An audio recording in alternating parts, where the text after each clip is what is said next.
Shalom, shalom. First, I'm going to give all praise and glory to the Heavenly Father, which is Yahweh, Bahashem, Yahweh Shah. Yahweh being the Heavenly Father, Yahweh Shah being the Son, who people unknowingly call him Jesus Christ. Lord willing, you're enduring, you're praying, you're fasting, you're giving alms, you're doing everything you need to do to make your calling and election sure in these last days. I'm going to give peace and blessings to whomsoever watching this. I also want to give peace and blessing to whomsoever not watching this. If they believe on the Most High God Yahweh, they believe on his Son Yahweh Shah, and they're keeping the commandments in truth and sincerity. Now, there's going to be a quick video through the Spirit of the tribe of Issachar. I believe I did a tribe of Judah breakdown through the Spirit and the tribe of Levi. And somewhere in the comment section really stirred my spirit to touch on this one. I got a few precepts to go into to show that Issachar would be the so-called Hispanics in these last days and things of that nature. So-called Hispanics. Right, I want to kick it off with Genesis 49 and verse 1, and it reads, "And Jacob called unto his sons and said, Gather yourselves together, that I may tell you that which shall befall you in the last days." So when you're reading these scriptures are twofold, triplefold, and things of that nature. You can't just read it and take it lightly. You gotta apply it to these last days, because these scriptures it's the words of prophecy. So you gotta take these scriptures and apply it to these last days, man. When you read about the tribe of Judah, the tribe of Levi, the tribe of Issachar, you gotta be able to take these certain things, even the curses in Deuteronomy 28, and ask yourself, who fit these descriptions, the characteristics, these cursings? Who is going through this, that, and the third? You can't just read it and go to sleep and think you just did something, man. You gotta actually digest this thing and eat it. Right, so let's get straight to it, because I'm still on the clock. All right, let's go to Genesis, man. Let's go to Genesis chapter 30 and verse 14, and it reads, "And Reuben," now Reuben is Jacob's firstborn son. It reads, "And Reuben went in the days of wheat harvest and found mandrakes in the field, and brought them unto his mother Leah. Then Rachel said to Leah, Give me, I pray thee, of thy son's mandrakes. And she said to her, Is it a small matter that thou hast taken my husband?" Right, because Jacob, when he first came to Padan Aram, or Syria, Jacob, he wanted Rachel. He wasn't really looking at Leah like that. Jacob was trying to get with Rachel. Laban, he kind of finessed, and made Jacob take Leah first and then Rachel. So Jacob's heart was always towards Rachel, not towards Leah. So Leah's like, so first you want to take my husband, now you want to take my mandrakes? So Leah, she feels some type of way. All right, but let's keep going. Verse 15, "And she said to her, Is it a small matter that thou hast taken..." Let me lock these doors. Hold on. So I know how soon I'm about to get. God, my bad. Verse 15, "And she said to her, Is it a small matter that thou hast taken my husband, and wouldest thou take away my son's mandrakes also? And Rachel said, Therefore he shall lie with thee tonight for thy son's mandrakes." So Rachel made a deal. She said, look, if you give me the mandrakes, I'll let you lay down with Jacob. All right, I'm gonna keep reading. Verse 16, "And Jacob came out of the field in the evening, and Leah went out to meet him, and said, Thou must come in unto me, for surely I have hired thee with my son's mandrakes. And he lay with her that night." What does it mean that Leah has hired Jacob? I mean, they made a deal. They made a deal that, look, if Leah gave these mandrakes to Rachel, Rachel would make Jacob lay down with her, and that's what happened. Verse 17, "And God hearkened unto Leah, and she conceived and bare Jacob the fifth son. And Leah said, God hath given me my hire, because I have given my maiden to my husband. And she called his name Issachar." You see that? So after all this happened, Leah got born a son, and named him Issachar. Now Issachar means there is recompense, or his reward will come. Why would Leah name him that? And who will fit this brother Issachar? Just think about it. On a spiritual level, Mexicans, are so-called Hispanics, they're always working for hire. When you go to Home Depot, when you go to Lowe's, when you go to the gas station, the dang BP, all these different places, so-called, I seen it with my own eyes, they work for, it's called a hireling. in the scriptures. A hireling, someone who works for a hire for that day. Right, let's go to Job. Right? And so-called Hispanics, they're known for doing that. Because they might, they don't have the papers, or unfortunately, because Esau is wicked. So that's what they have to do. They have to get paid to earn the table. But this is Job chapter 7 and verse 2. And it reads, as a servant earnestly desireth the shadow, and as an hireling looketh for the reward of his work.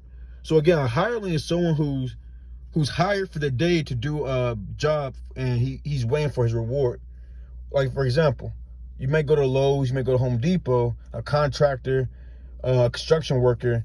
He may see this brother just hanging around, sipping on some Corona with some lemon lime and things of that nature.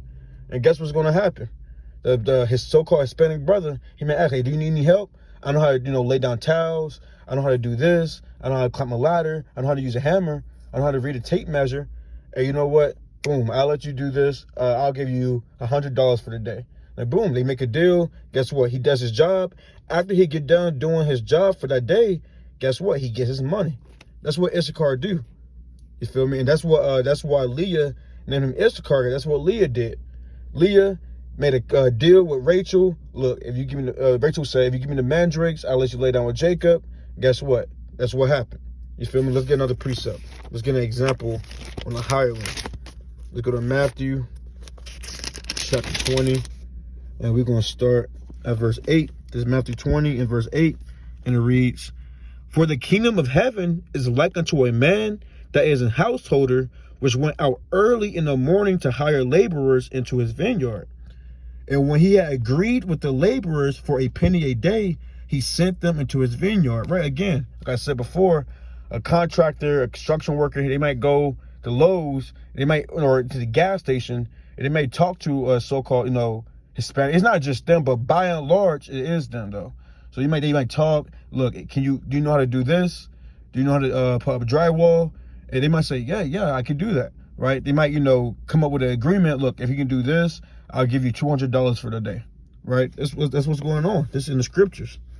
Verse 3, and he went out about the third hour and saw others standing idle in the marketplace. Again, that's like you going to Lowe's, you going to Home Depot, and these other home improvement places, right? You may see these brothers hanging out there, even sisters sometimes, man, right? And it reads, and said to them, go ye also into the vineyard, and whatsoever is right I will give you. And they went their way. Again he went out about the 6th and 9th hour, and did likewise. And about the 11th hour he went out and found others standing idle, and said unto them, why stand ye here all the day idle? They said to him, because no man hath hired us. He said unto them, go ye also into the vineyard, and whatsoever is right, that shall you receive. Lucky about that. Verse 8. So when even was come, the Lord of the vineyard said unto him, so I can say unto his steward, call the laborers and give them their hire, beginning from the last unto the first. So what happened with these hirelings in Matthew chapter 20, you had a man over his household. He went to go hire these hirelings into his vineyard to do some work for the day. It's not like a 9-to-5 job. You wake up Monday through Friday, you clock in, you clock out. You have actual, steady money coming in. It's not like that. These men, they wake up, they go out, they wait for someone to hire them, they do their job, they get paid for the night, right? And that's actually, when you go into it, that's in the law. So even Issachar, which are so-called Hispanics, they kind of keeping the law in this thing, because you have to get paid by the end of the day. Esau pays you every other weekend, and when you first start, man, you're in the hole for 3 weeks. You can't do that, man. You got brothers starving. All right, this is the book of Leviticus, chapter 19. It's a lot. Give me 1 second. Leviticus chapter 19 and verse 13, and it reads, thou shalt not defraud thy neighbor, neither rob him. The wages of him that is hired shall not abide with thee all night until the morning. You see that? So even Issachar, he's keeping the law, because right when they get done with that work, whether it be construction or whatever, they pay them that same night. They don't wait. Well, from what I saw, because I had a friend, he was Northern Kingdom, and then I had to help them, with some construction through the Spirit. And we went to Lowe's, I think it was Home Depot. We went to Home Depot, and we just picked up 2 to 3 brothers, man. Then we got done, and we just dropped them off. They got paid and things. They happy. They got Corona, and it was what it was. You feel me? So even Issachar, again, they keeping the law, because again, you cannot have someone work for you and you don't pay them that same day, that same night. You can't just harbor up that money and wait a year until you pay someone. Most likely, he going to kill you, because he needs that to eat. He needs that to suffice. You feel me? So I just wanted to go into that to show you that Issachar be doing that by and large, man. All right, let's get another one. I'm just going over a few characteristics, traits, before I go back to work. All right, let's go to Genesis 49, verse 14. Pages. Bear with me. This book of Genesis, chapter 49. I'm gonna start at verse 14. God, this is Genesis 49 to verse 14. And it reads, Issachar is a strong ass couching down between 2 burdens. Now, when you read this, we just read it in the beginning, Genesis 49 to verse 1, it reads, And Jacob called unto his sons and said, Gather yourselves together, that I may tell you that which shall befall you in the last days. So when you read in Genesis 49, Jacob is prophesying about these different tribes. Let's read Genesis 49, verse 14 again. It says, Issachar is a strong ass, couched down between 2 burdens. And he saw that rest was good in the land, that it was pleasant, and bowed his shoulder to bear, and became a servant unto tribute. And I wish I had this Bible that's what's it called, translations. What's it called? You can cross-reference, translations to things in that nature. But when you look up that verse 15 to a different, I think the NLT, I believe, it says he saw that the work is good, and he became a servant to working. I mean, he works very hard, right? So he's trying to take away the word. So right here, I'm gonna read it one more time, verse 14. It says, Issachar is a strong ass. What's the ass? A donkey. What are donkeys known for? Being strong, being sturdy, being hard working, right? It reads, Issachar is a strong ass, couched down between 2 burdens, and he saw that rest was good. In Issachar, they have something called the siesta. If I'm saying that correctly, it's an afternoon nap to rest for work. They might, when 12 o'clock comes, when noon comes, they may take a little nap. They might sit down, eat together, drink together. And guess what? When they get done with that, they get back up and start working again.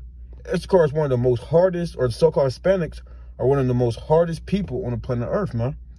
They don't, you always see them working, right? It's either they're working or spending time with the family or somebody, man. Right? That's what they live for. Because again, this is prophecy. It says, Issachar is a strong ass, couched down between 2 burdens, and he saw that rest was good in a land, that it was pleasant, and bowed his shoulder to bear, and became a servant unto tribute. Now again, when you look at that in a different translation, it's really saying that they said that the work was good, and they bowed the shoulder. I mean, they didn't mind working. Issachar don't mind working, man. They work so hard, unfortunately, for so little. You got some of these people who's working so hard for $3 an hour, man. And they're working harder than a lot of these people at these CEOs, firms. They get their hands dirty, man. I mean, even in my job, there's a lot of Issachar, brothers, what people would call the minorities, but we call them Israelites, man. And a lot of Issachar, they out here sweating, right? They sweating. They got tape around their hands, man. Right, some men over here are just cut rough. They're just rough men, especially Issachar over here. They work hard. So what I'm saying, that fits Issachar. This don't fit the so-called white man. This don't fit the Chinese man. This don't fit the African man. If anything on the planet Earth, this fits who? The so-called Hispanics. Let me get two more real quick. Let's go to Deuteronomy 33 verse 18. Yeah, I just want to show some quick things concerning Issachar and how it links up with the so-called Hispanics today. This is Deuteronomy chapter 33, and we're going to start at verse 18. It's Deuteronomy 33 verse 18. And of Zebulun he said, rejoice, Zebulun, in thy going out, and Issachar in thy tents. So the Lord said, rejoice, Zebulun and Issachar, right? Verse 19, they shall call the people unto the mountain. There they shall offer sacrifices of righteousness. Watch this. For they shall suck of the abundance of the seas and of treasures hid in the sand. And guess what? The so-called Hispanics, they was all the way over there in California. That's why they had something called the gold rush. You can look it up. That's history. Before California was a thing, you had his so-called, Northern Kingdom there. So-called Hispanics, the Aztecs, and things of that nature. They even had something called the City of Gold. And guess what? That's prophecy. They said y'all would suck the abundance of the sea. Y'all would have gold hid in the sand. And what was happening in the gold rush, you had the so-called white man forcing, unfortunately, the so-called Hispanics, which are Issachar, to mine up, to get these gold, go into the gold mines and dig it up for them. Because the so-called white man, he knew about these things. It's not coincidence. The so-called white man took his behind all the way from Spain, England, and things of that nature, came all the way to where the Aztecs are, the Mayans, the Incas, and put them to work to get this gold. No, they know about this Bible, man. That's why they kicked y'all out. They kicked you out from that land. Now they own it, right? So that's prophecy right there, that the so-called Hispanics will have a lot of gold. Again, like I said, they even had a city called the City of Gold, where everything was made gold. Roads, buildings, and things of that nature. All right, I'm going to get one more. Let's go to 1 Chronicles.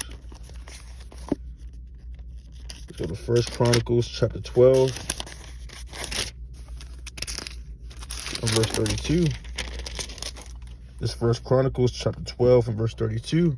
And it reads, and of the children of Issachar, which were men that had understanding of the times, to know what Israel ought to do, the heads of them were 200, and all their brethren were at their commandment. So it said Issachar had understanding of the times. Issachar had their own calendar, man. I know the Mayans did as well, but Issachar, they had their own calendar as well too. They knew about the stars, the moon, the sun, the constellations. Hey, back then, everybody would go to Issachar to see, hey, what season is it? What is it? The first moon, the second moon, the third moon? What's going on? The third month? What's going on? Because again, Issachar, they knew about that, and Issachar still do it to this day. I had this textbook from school, and it was saying the same thing of 1 Chronicles 12 and verse 32, how Hispanics, they knew about the signs of the time, man.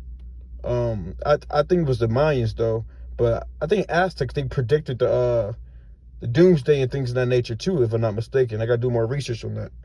But Khan, I just wanted to go over some few things concerning Issachar. I gotta get back to work, but Lord willing, that was edifying. I'm gonna give a Kohol Loyam, Yahweh, Bahashim Yahweh Shah, Barak the Yahweh, Barak the Yahweh Shah, Shalom, peace and blessing to the 12 tribes scattered abroad. Shalom.